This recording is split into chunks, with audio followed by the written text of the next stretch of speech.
What is up, YouTube? Crow from Team Triple Sleeve back at it again with another video.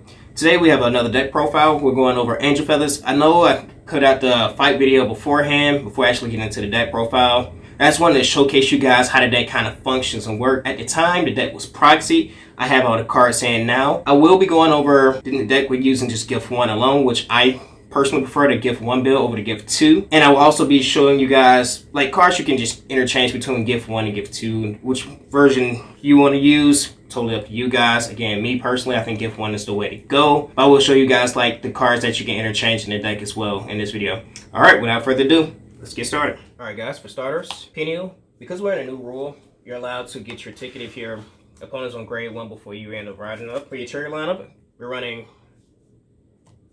4 heal, total of 6 crit, and 6 draw triggers. I opted for 6 draws in this deck because I feel like senior grade 3 is crucial, especially since you're playing Protect. You want to continue to reride to get that Protect marker in your hand, and also just to draw power to help you see other combo pieces in the deck to help you get into your grade 3s as well. You can easily change up the trigger lineup if need be. You can run the standard 8 crit, 4 draw, 4 heal, or you can run 7 crit, 5 draw. It's player's preference. For me, I feel like this works better in Angel Feathers than other decks, but again, it's personal preference. Next, you run Escalate Angel. She is our searcher for Malkuth Mallet. So running her essentially says, hey, I run 8 Malkuth Mallets because you can end up searching up, although it's granted it's top 7. Just another way to see your combo pieces. You really need to ride grade 3, especially him, since he just has that great recursion. This card here is your starter card for the deck. You really want to ride this card. If I had 4 copies of this card, I would easily just take out one Escalate Angel and run another copy of it. Right now I only have 3, with everything just being closed right now. I would definitely pick up another copy. So when you ride on top of her, you pretty much get a free card on board. So it's a free +1. Next, you want to run 4 Lemade. I believe that's how you pronounce his name. Sorry if I butchered his name. But yeah, 3 copies of him. He is a Sentinel blocker in a sense, as long as you have a grade 3 in soul. You do have to pay a counterblast. Once you use his skill, he does die. He also has a inherent 5k power if damage was changed from your opponent's side. So it makes him a 13k booster. You don't have to use the counterblast skill if you feel like it may be better to use it like later on during the game. Last but not least, 3 Multi-Medical Angel. This card is our cycler for the deck. He helps us draw into our combo pieces. So he's like running an additional 3 draw triggers. That's how I feel. Because again, you want to see your grade 3s as quickly as possible so that way you can continue to have that re-ride every turn. Next, we run 3 Freezing Garnet, I believe I pronounced his name right. Sorry if I butcher any of these names. This card is a board disruption card. There are flex slots again.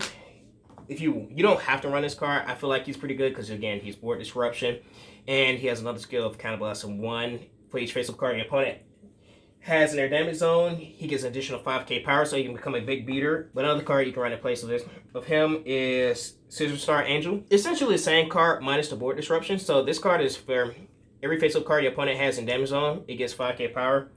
So you have to debate, do you want to use the soul and board disrupt, or do you just want to have guaranteed power? I prefer the board disruption personally. Run 4 Hygienist Angel.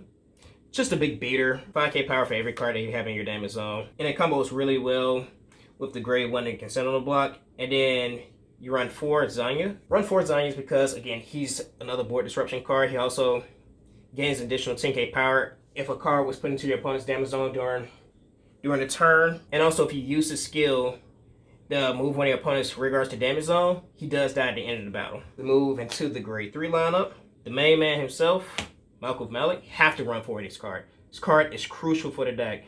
This card here builds you a free board for absolutely nothing. Well, a soul and a damage, but on ride you can counterblast 2, you can heal a damage. That's if your opponent's a grade 3, and then you can use the soul blast skill. So you pretty much, it's a 1-for-1. You can heal, but you're going to take the same damage back. They revive 3 cards, but you have potential to hit a damage trigger. So it's like a rescue check in a sense, if you catch my drift. And also, if your opponent is at grade 2 or lower, when you ride into this card, you just shoot your opponent for a damage instead. So it comes in handy. It combos well with Zanya and grade 1 as well. Next, run 3 Ingordius. Now, you don't have to run 3 Ingordius. Some people can run Terracule. Some people run Ingordia. Some people opt to not run Ingordia at all. Some people opt to run just straight up Metatron and Malcolm Malik. It's player's preference. Personally, I like Vanguard because she's a good first ride. So if I'm forced to go first, I really don't want to ride Malcolm Malik because, again, I want to use that heal skill so that way I can heal and go ahead and make a free board so that way it's a 1-for-1 and I'm not actually taking additional damage for nothing. So if I'm at 2 damage and my opponent's at grade 2 and then I end up Soul Blasting and deal myself with damage, I'm stuck at 3 now and then they can just pressure me. This card here is a Board Disruption card, and also it gains a crit as well if a card was put into the damage zone during the turn with this skill. Last but not least, for the grade 3 lineup, I run 2 Metatrons. Again, you can opt to run 2 Vanguardians, but it's just a good first ride. For a Counterblast 1, sometimes you might not even have 2 Counterblasts to even do this skill. And this card, you have to ride on top of another grade 3. So I personally don't want to ride Metatron first. If I have to, it's fine, because that way if I have damage triggers, I can just cycle those back into the deck. And again, it's a free heal, and it also just builds a board. Well, puts a card on board for you. That pretty much concludes the deck profile. I will be going over other cards and the Gift 2 bill and the cards that you can interchange with those. Alright guys, so what I have on the table here is the deck profile that we had just went over. Right now what we're going to go, the next phase what we're going to go into is flex slots and cards that you can interchange between your Gift 1 bill and your Gift 2 bill. Right now, some of the cards that you can add into your deck for the Gift 1 variant are Underlay Celestial, Scissor Star Angel, and Aramati. So I'm going to put the cards that you can change out or take out down here. So if you want to run Underlay Celestial, which you can take out, it's your multi-angel. If you want to run 3 copies, so that way if you have any cards in your damage zone that you would like to add back to hand, Underlay Celestial will be in that slot. Next card you can run is Multi-Scissors here. So if you want to take out a card in the deck, you can take out Freezing Garden if need be, and you can run 3 copies if you want to.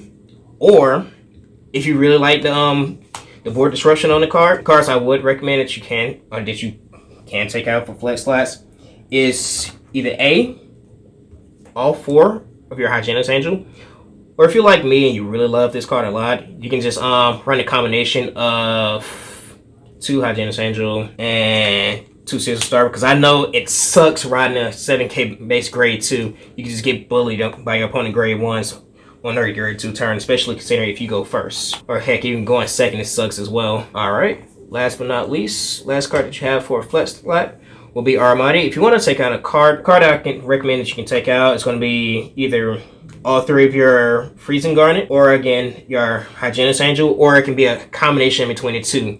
This card is key. You have to run 4 Zions. I feel like that card is really strong.